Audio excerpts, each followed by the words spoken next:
Hello friends. स्वागत है आपका हमारे यूट्यूब चैनल आर के हिंदी कहानियों में। आज की कहानी है घोंसले का तिनका। 7 बज चुके थे। मिशेल के आने में अभी 1 घंटा बचा था। मैंने अपनी मनपसंद कॉफ़ी बनाई और जूते उतारकर आराम से सोफे पर लेट गया। मैंने टेलीविज़न चलाया और एक के बाद एक कई चैनल बदले, पर मेरी पसंद का कोई प्रोग्राम नहीं आ रहा था। परेशान होकर टीवी बंद कर अखबार पढ़ने लगा। यही मेरा रोज़ का कार्यक्रम था। मिशेल के आने के बाद ही हम खाने का प्रोग्राम बनाते थे। जब कभी उसे अस्पताल से देर हो जाती तो मैं चिप्स और जूस पीकर सो जाता। मैं यहाँ एक मल्टी स्टोर में सेल्समैन था और मिशेल सिटी अस्पताल में नर्स। दरवाज़ा खुलने के साथ ही मेरी तंद्रा टूटी। मिशेल ने अपना पर्स दरवाजे के पास बने काउंटर पर रखा और मेरे पास पीछे से गले में बाहें डालकर बोली, बहुत थके हुए लग रहे हो। हाँ, मैंने अंगड़ाई लेते हुए कहा। वीकेंड के कारण सारा दिन व्यस्त रहा। फिर उसकी तरफ प्यार से देखते हुए पूछा, तुम कैसी हो? ठीक हूँ, मैं भी अपने लिए कॉफ़ी बनाकर लाती हूँ, कहकर वो किचन में जाते जाते पूछने लगी, मेरे कॉफ़ी बीन्स लाए हो या आज भी भूल गए? Oh Michelle, I am really sorry, मैं आज भी भूल गया।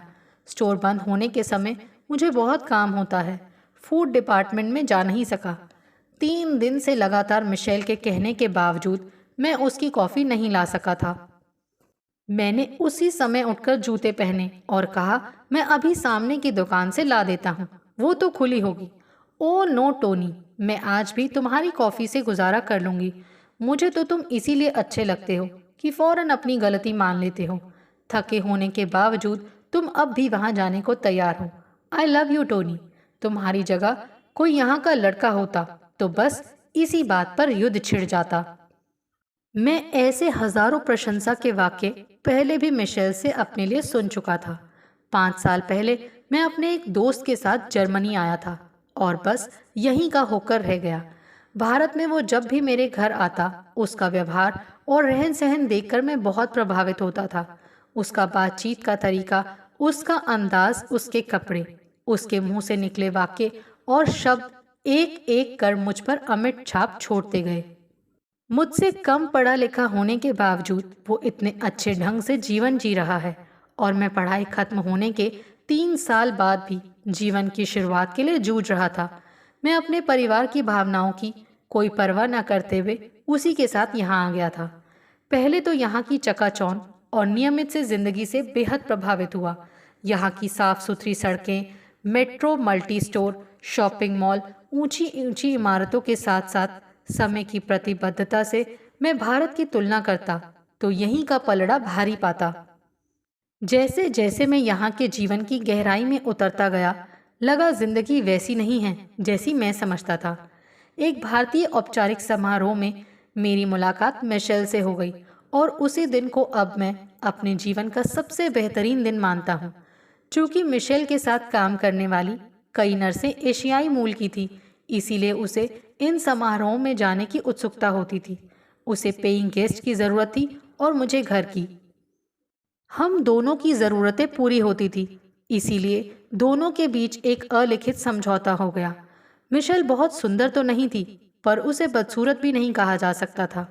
धीरे धीरे हम एक दूसरे के इतने करीब आ गए कि अब एक दूसरे के पर्याय बन गए हैं। मेरी नीरस जिंदगी में बाहर आने लगी है। मिशेल जब भी मुझसे भारत की संस्कृति, सभ्यता और भारतीयों की वफादारी की बात करती, तो मैं चुप हो जाता हूँ। मैं कैसे बताता कि जो कुछ उसने सुना है, भारत वैसा नहीं है। वहाँ की तंग और गंदी गलियाँ, गरीबी, पिछड़ापन और बेरोजगारी से भागकर ही तो मैं यहाँ आया हूँ। उसे कैसे बताता कि भ्रष्टाचार, घूसखोरी और बिजली पानी का अभाव कैसे वहाँ के आम जन को तिल तिल कर जीने को मजबूर करता है। इन बातों को बताने का मतलब था कि उसके मन में भारत के प्रति जो सम्मान था, वो शायद नहीं रहता और शायद वो मुझसे भी नफरत करने लग जाती, क्योंकि मैं इतना सक्षम नहीं था कि अलग रह सकूं। इसीलिए कई बार उसकी गलत बातों का भी समर्थन करना पड़ता था। जानते हो टोनी, मिशेल कॉफी का घूंट भरते हुए बोली, इस बार हैनोवर इंटरनेशनल फेयर में तुम्हारे भारत को जर्मन सरकार ने अतिथि देश चुना है। और यहाँ के अखबार, न्यूज़ चैनलों में इस समाचार को बहुत बढ़ा चढ़ाकर बताया जा रहा है। जगह जगह भारत के झंडे लगे हुए हैं। भारत यहाँ का अतिथि देश होगा। मैंने जानबूझकर अनजान बनने की कोशिश की। और क्या, देखा नहीं तुमने? मैं एक बार तो जरूर जाऊंगी, शायद कोई सामान पसंद आ जाए। मिशेल, भारतीय तो यहाँ से सामान खरीदकर भारत ले जाते हैं, और तुम वहाँ का सामान, ना कोई क्वालिटी होगी ना वैरायटी। मैंने मुंह बनाया। कोई बात नहीं, कहकर उसने कॉफी का आखिरी घूंट भरा और मेरे गले में अपनी बाहें डालकर बोली, टोनी तुम भी चलो ना, वस्तुओं को समझने में आसानी होगी।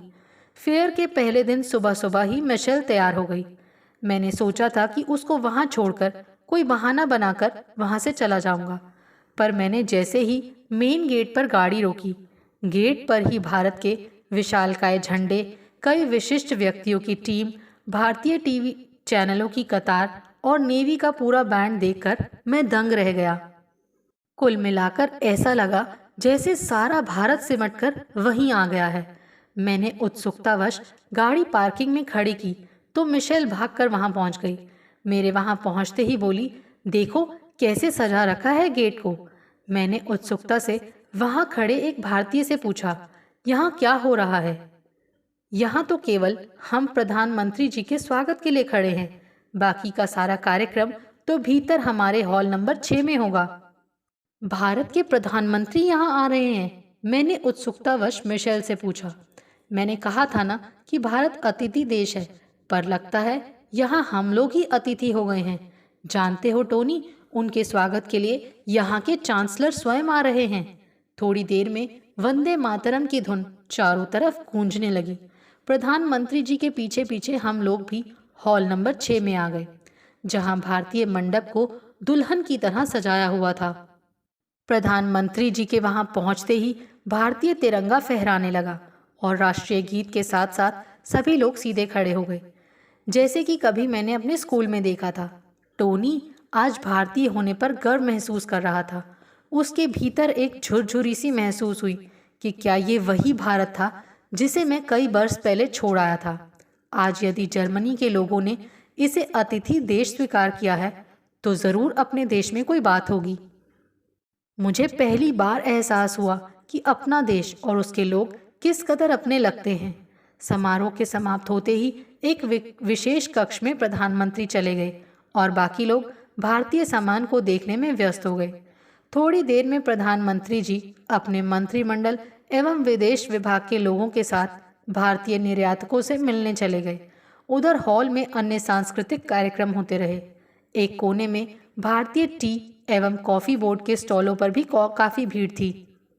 मैंने मिशेल से कहा, चलो तुम्हें भारतीय कॉफी पिलवाता हूँ। नहीं, पहले यहाँ कठपुतलियों का ये नाच देख लें, मुझे बहुत अच्छा लग रहा है। अगले दिन मेरा मन पुनः विचलित हो उठा।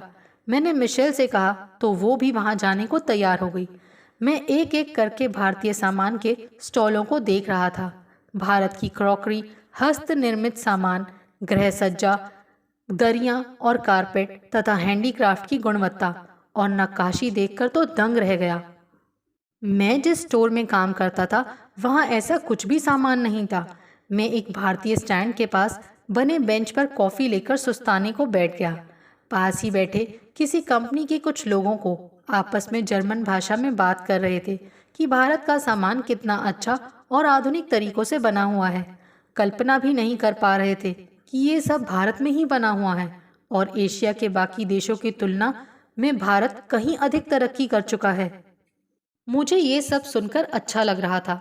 उन्होंने मेरी तरफ देखकर पूछा, आपको क्या लगता है कि क्या सचमुच माल भी ऐसा ही होगा जैसा सैंपल दिखा रहे हैं? मैं क्या जानूं, मैं तो कई वर्षों से यहीं रहता हूँ। मैंने अपना सा मुंह बनाया। मिशेल ने मेरी तरफ ऐसे देखा जैसे मैंने कोई गलत बात कह दी हो। वो धीरे से मुझसे कहने लगी, तुम्हें ऐसा नहीं कहना चाहिए था। क्या तुम्हें अपने देश से कोई प्रेम नहीं रहा? मैं उसकी बातों का अर्थ ढूंढने का प्रयास करता रहा। शायद वो ठीक ही कह रही थी। हॉल में दूर हो रहे सांस्कृतिक कार्यक्रमों में राजस्थानी लोकगीत की धुन के साथ साथ मिशेल के पांव भी थिरकने लगे। वो वहां से उठकर चली गई। मैं थोड़ी देर आराम करने के बाद भारतीय सामान से सजे स्टैंड की तरफ चला गया। मेरे हैंडीक्राफ्ट के स्टैंड पर पहुंचते ही एक व्यक्ति उठकर खड़ा हो गया और बोला, may I help you? No thanks, मैं तो बस यूं ही। मैं हिंदी में बोलने लगा। कोई बात नहीं, भीतर आ जाइए और आराम से देखिए, वो मुस्कुराकर हिंदी में बोला। तब तक पास के दूसरे स्टैंड से एक सरदार जी आकर उस व्यक्ति से पूछने लगे, यार खाने का यहाँ क्या इंतजाम है? पता नहीं सिंह साहब, लगता है यहाँ कोई इंडियन रेस्टोरेंट नहीं है। शायद यहाँ यहीं की सख्त ब्रेड और हॉट डॉग खाने पड़ेंगे और पीने के लिए काली कॉफ़ी। जिसके स्टैंड पर मैं खड़ा था वो मेरी तरफ देखकर बोले, सर आप तो यहीं रहते हैं, कोई भारतीय रेस्टोरेंट है यहाँ? भारतीय रेस्टोरेंट तो कई हैं, पर यहाँ कुछ दे पाएंगे ये पूछना पड़ेगा। मैंने अपनत्व की भावना से कहा। मैंने एक रेस्टोरेंट में फ़ोन करके उससे पूछा। पहले तो वो यहाँ तक पहुँचने में आनाकानी करता रहा। फिर जब मैंने उसे जर्मन भाषा में थोड़ी सख्ती से डांटकर और इनकी मजबूरी तथा कई लोगों के बारे में बताया तो वह तैयार हो गया। देखते ही देखते कई लोगों ने उसे ऑर्डर दे दिया। सब लोग मुझे बेहद आत्मीयता से धन्यवाद लेने लगे कि मेरे कारण उन्हें यहाँ खाना तो नसीब हुआ। अगले 3 दिन मैं लगातार यहाँ आता रहा। मैं अब उनमें अपनापन महसूस कर रहा था। मैं जर्मन भाषा अच्छी तरह जानता हूँ।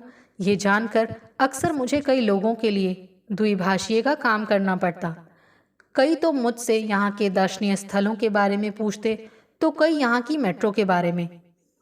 मैंने उनको कई महत्वपूर्ण जानकारियाँ दी, जिससे पहले दिन ही उनके लिए सफ़र आसान हो गया। आखिरी दिन मैं उन सब से विदा लेने गया। हॉल में विदाई पार्टी चल रही थी। सभी ने मुझे उसमें शामिल होने की प्रार्थना की। हमने आपस में अपने फ़ोन नंबर दिए। कईयों ने मुझे अपने हिसाब से गिफ्ट भी दिए। भारतीय मेला प्राधिकरण के अधिकारियों ने मुझे मेरे सहयोग के लिए सराहा और भविष्य में इस प्रकार के आयोजनों में समर्थन देने को कहा। मिशेल मेरे साथ थी, जो इन सब बातों को बड़े ध्यान से देख रही थी। अगले कई दिन तक मैं निरंतर अपनों की याद में खोया रहा।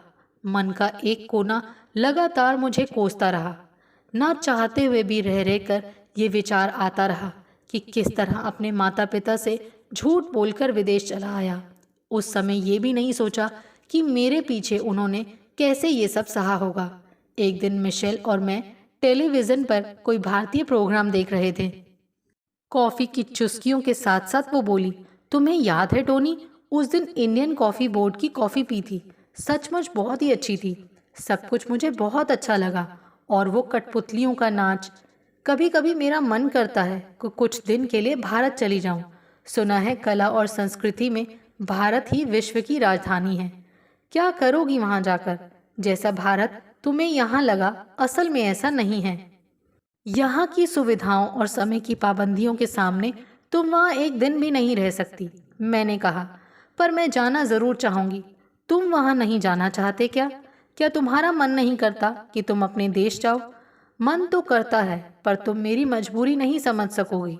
मैंने बड़े बेमन से कहा, चलो, अपने लोगों से तुम ना मिलना चाहो ना सही, पर हम कहीं और तो घूम ही सकते हैं। मैं चुप रहा। मैं नहीं जानता था कि मेरे भीतर क्या चल रहा है। दरअसल जिन हालात में मैं यहाँ आया था, उनका सामना करने का मुझ में साहस नहीं था। सब कुछ जानते हुए भी मैंने अपने आप को आने वाले समय पर छोड़ दिया और मिशेल के साथ भारत रवाना हो गया। आपको हमारी ये कहानी कैसी लगी, प्लीज़ कमेंट करके ज़रूर बताइए। अगर आप इस चैनल पर नए हैं तो इसे सब्सक्राइब करें और शेयर करें। Thank you.